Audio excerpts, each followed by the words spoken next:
Hello guys, இன்னைக்கு இந்த ஸ்டோரியோட episode 7 தான் பார்க்க போகிறோம். போன படத்தோட கம்ப்ளீட் பண்ணியிருந்தேன்னா ரித்திக்கும் நித்யாவுக்கும் நல்லா சண்டை வந்திருக்கும். ஸோ கேனியில் உட்காந்து நல்லா சாப்பிட்டுட்டு இருந்திருப்பா. அவளுக்கும் வந்தால் நல்லா சாப்பிட்ணும். ஸோ சாப்பிட்டுட்டு இருந்திருப்பாங்க மேடம். அதோட அந்த பாட்டை கம்ப்ளீட் பண்ணி நான் லெட்ஸ் கன்டினியூ த பார்ட் 7. இப்போ நித்யா நைட்டு ஃபுல்லாக அந்த சண்டை நடந்ததே தான் நினச்சிட்டு இருக்கா. அவளுக்கு பயங்கரமாக அழுகையாக வருது.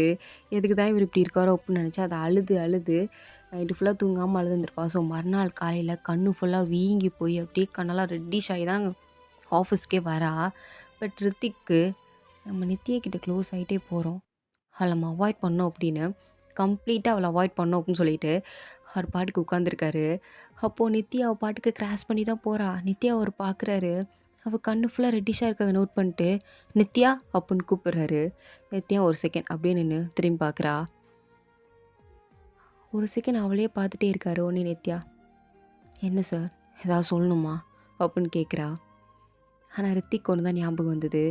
என்னென்னா நித்யா சொல்லியிருப்பா இல்லையா, ஐ ஹேர்ட் யூன்னு, அதுதான் ஞாபகம் வருது. அது வந்ததும் எதுவும் பேசாமல் அப்படியே அவளை பார்த்துட்டு இருக்கும்போது நித்யா கடுப்பாயிடுச்சு. என்ன சார், இன்னும் ஏதாவது ஹர்ட் பண்ணணுமா, ஹர்ட் பண்ணுற மாதிரி ஏதாவது சொல்லணுமா அப்படின்னு கேட்குறா. அதுக்கும் ரித்திக் எந்த ஒரு ஆன்சரும் பண்ணாமல் சைலண்ட்டாக இருக்காரா. நீங்கள் எவ்வளோ பெரிய பிஸ்னஸ் மேன், பட் எனக்கே உங்களுக்கு பிடிக்கல தெரியுமா உங்களோட அந்த சைலன்ஸ். நீங்கள் அமைதியாகவே இருக்கிறது, கேட்குற கேள்விக்கு பதில் சொல்லாமல் அமைதியாக இருந்தால் போதும்னு நினைக்கிறீங்க பார்த்தீங்களா. உங்ககிட்ட எனக்கு இது பிடிக்கவே இல்லை அப்படின்னு சொல்லிட்டு அவள் பாட்டுக்கு போய் உட்காந்துக்கிட்டா. அவள் பாட்டுக்கு வேலையை பார்த்துட்ருக்கா. ரித்திக்கை கண்டுக்க கூட இல்லை. ரித்திக்குமே சேம் நித்யாவை கண்டுக்கலை. ஸோ லன்ச் பிரேக் அர்ஜுன் வந்து நித்யா கிட்ட வந்து உட்காராரு. அர்ஜுன் யாருன்னா நம்ம ரித்திக்கோட அசிஸ்டன்ட், பர்சனல் அசிஸ்டன்ட், ரித்திக்கை பற்றி எல்லாம் தெரிஞ்சவர். ஸோ பக்கத்தில் வந்து உட்காந்துட்டு, என்ன நித்யா, உனக்கும் பாஸுக்கும் சரியான சண்டை போலையே. ஆஸ் யூஸ்வல், வழக்கம் போல தானே. உனக்கு அவரை பிடிக்கலையா என்ன? பிடிக்கல. அவரை பற்றி நல்லா தெரிஞ்சுக்கிட்டேன். என்னென்னு, அவருக்கு எப்பயுமே என்னை திட்டிக்கிட்டே இருக்கணும், என்ன ஏதாவது குறை சொல்லிக்கிட்டே இருக்கணும், அதானே. அப்போ அர்ஜுன் வந்து அதெல்லாம் கிடையாது அப்படின்னு சொல்ல வராரு. பட் ரித்திக் கொடுத்த வார்னிங் தான் அவருக்கு ஞாபகம் வருது. ஸோ எதுவும் சொல்லாமல் சைலண்ட்டாக சிரிச்சிட்டே, சரிந்தா நான் உனக்கு இன்றைக்கி லஞ்ச் வாங்கி கொடுக்குறேன். ஐயோ அர்ஜுன் சார், அதெல்லாம் வேணாம், இருக்கட்டும்.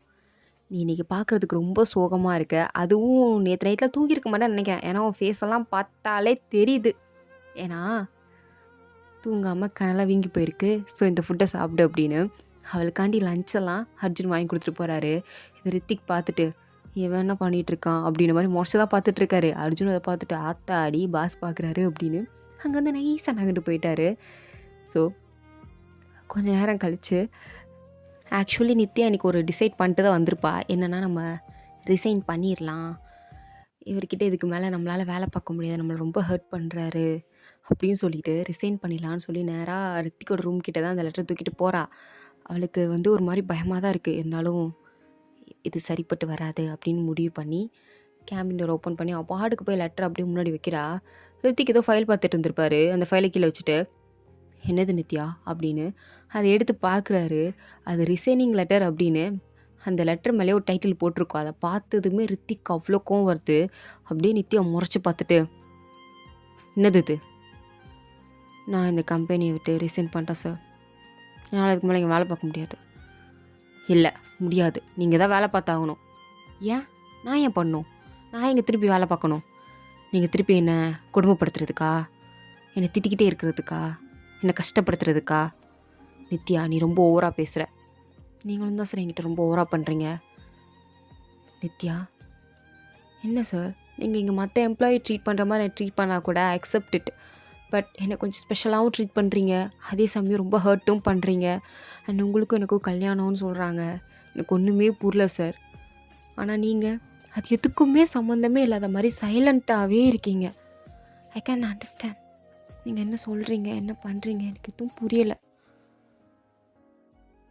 அப்படின்னு சொல்லும்போது ரித்திக் அப்போ எதுவும் பேசாமல், அவள் கேட்ட கேள்விக்கு எந்த ஒரு பதிலும் சொல்லாமல், என்னால் ரிசைன் பண்ண முடியாது, நான் கேட்ட கேள்விக்கு நீங்கள் பதிலே சொல்ல மாட்டீங்களே அப்படிங்கிற மாதிரி தான் பார்க்குறா. அவளுக்கு ஆக்சுவலி தெரியும் ஒரு பதில் சொல்ல மாட்டார் அப்படிங்கிறது. ஸோ எதுவும் சொல்லாமல், இல்லை சார் நான் ரிசைன் பண்ணுறேன்.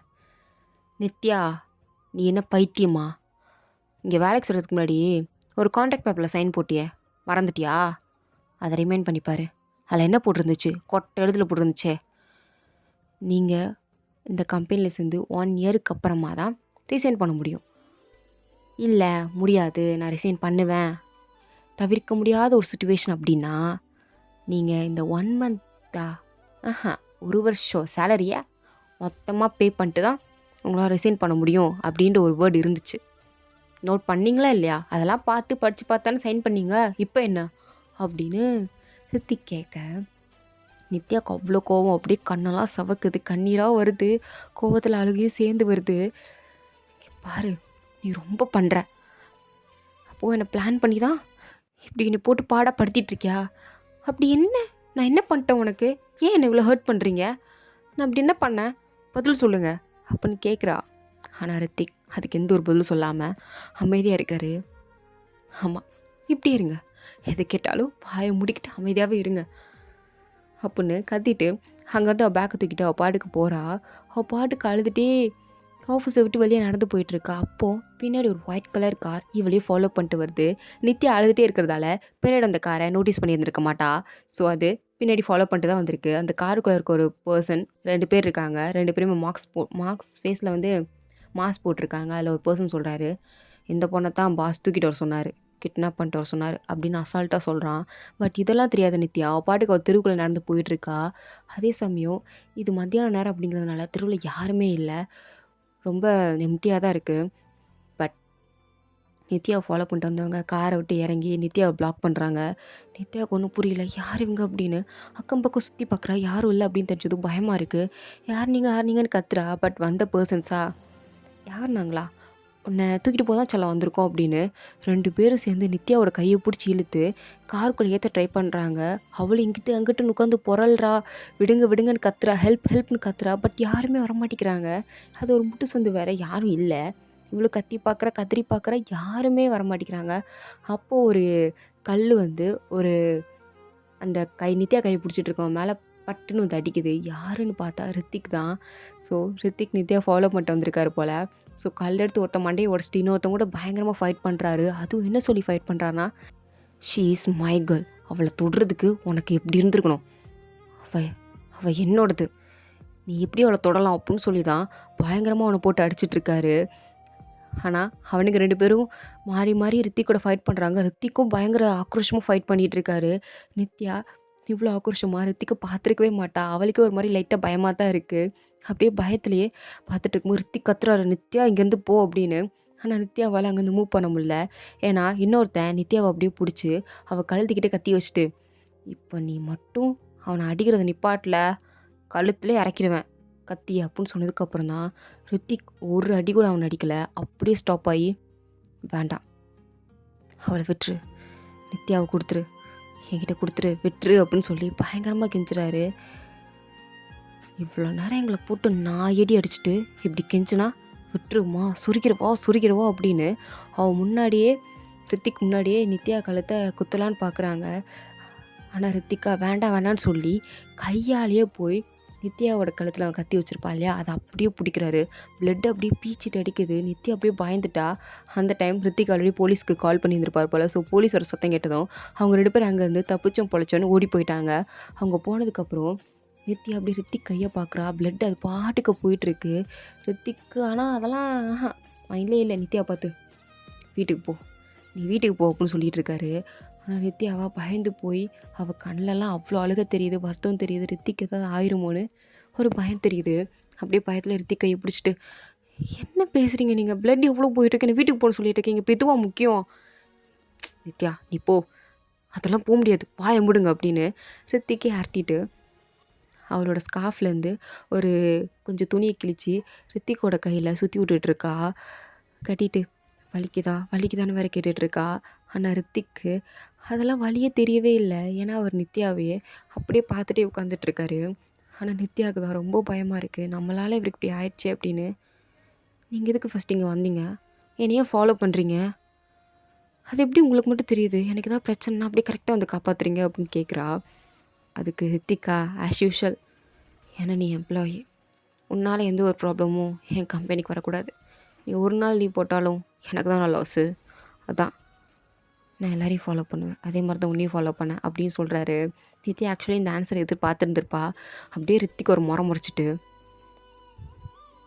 நான் எதிர்பார்த்தேன் இதுதான் சொல்வீங்கன்னு. கரெக்டாக சொல்லிட்டீங்க ரித்திக். ஓகே சொல்லிட்டல்ல கிளம்பு அப்படின்னு நித்யாவோட கையை எடுத்து விட்டுட்டு போ அப்படின்னு சொல்கிறாரு. அது ரொம்ப கோவமாக சொல்கிறாரா. நித்யாவுக்கு அப்படியே அழுக வருது. திரும்பி பார்க்காம அங்கேருந்து அவள் பாட்டுக்கு அழுதுகிட்டே நடந்து போயிட்டுருக்கா. பட் ரித்திக் அவள் போகிறதையே வச்சுக்கன்னு வாங்காமல் பார்த்துட்டே இருக்காரு. சேஃபாக போகிறாளா இல்லையா அப்படின்னு நித்யாவே பார்த்துட்ருக்கா. அங்கேருந்து அர்ஜுன் ஓடி வராரு. ரித்திக் இப்படி விழுந்து கிடக்கிறத பார்த்தோம். ரித்திக்கை தூக்கி விட்டு, ஏன் சார், ஏன் மேடம் கிட்ட இப்படி மறைக்கிறீங்க, உண்மையை சொல்லலாம்ல நித்யா கிட்ட. வேணாம், நான் சொன்னேன்னா அவளை மொத்தமாக என்கிட்டேருந்து எடுத்துகிட்டு போயிடுவாங்க. அவளை பார்க்காத தூரத்துக்கு பார்த்துட்டு அதை இருந்துட்டு போயிடுறேனே. வேண்டாம் அப்படின்னு சொன்னதும் உடனே அசிஸ்டண்ட்டு எதுவும் சொல்ல முடியாமல் அமைதியாக இருக்கார். பட் நித்யா ஒரு செகண்ட் அப்படியே திரும்பி பார்க்குறா. அங்கே நித்திக் நின்றுட்டுருக்கிறத அப்படியே ஒரு மாதிரி பார்த்துட்டு, என்கிட்டேருந்து ஏதோ மறைக்கிறீங்க, அது மட்டும் எனக்கு நல்லா தெரியுது. என்றைக்கு இந்த உண்மையை என்கிட்ட சொல்ல போகிறீங்கன்னு தெரில. ஒரு வேளை இதுதான் நீங்களா? நான் தான் உங்களுக்குள்ளே வேறு ஒன்று இருக்குன்னு தப்பாக புரிஞ்சிட்ருக்கேனா அப்படின்னு நின்று ரித்திக்கே பார்த்துட்ருக்கா. ரித்திக்கும் அங்கேருந்து நித்யாவோட கண்ணியை தான் பார்த்துட்ருக்காரு. நித்யாவுக்கு அவ்வளோ அழுக அவ்வளோ வருத்தம் இருக்குது. பட் ரித்திக்கை பார்க்காத மாதிரி அங்கேருந்து அப்படியே திரும்பி மறுபடியும் நடந்து போகிறா. ரித்திக்கும் அவள் சேஃபாக போயிட்டாளா இல்லையா அப்படிங்கிறத செக் பண்ணிட்டு தான் அவரும் போகிறாரு. அப்போ நித்யாவோட ஃபோன் அடிக்குது. அவளை எடுத்து பேசினா, நீ இதுக்கடுத்து ரித்திக்கோட க்ளோஸாக இருக்காதுன்னு ஒரு வாய்ஸ். ஸோ நெக்ஸ்ட் பார்ட்டில் அது எந்த வாய்ஸ் எப்படி அப்படிங்கிறத தெரிஞ்சுக்கலாம். பாய்.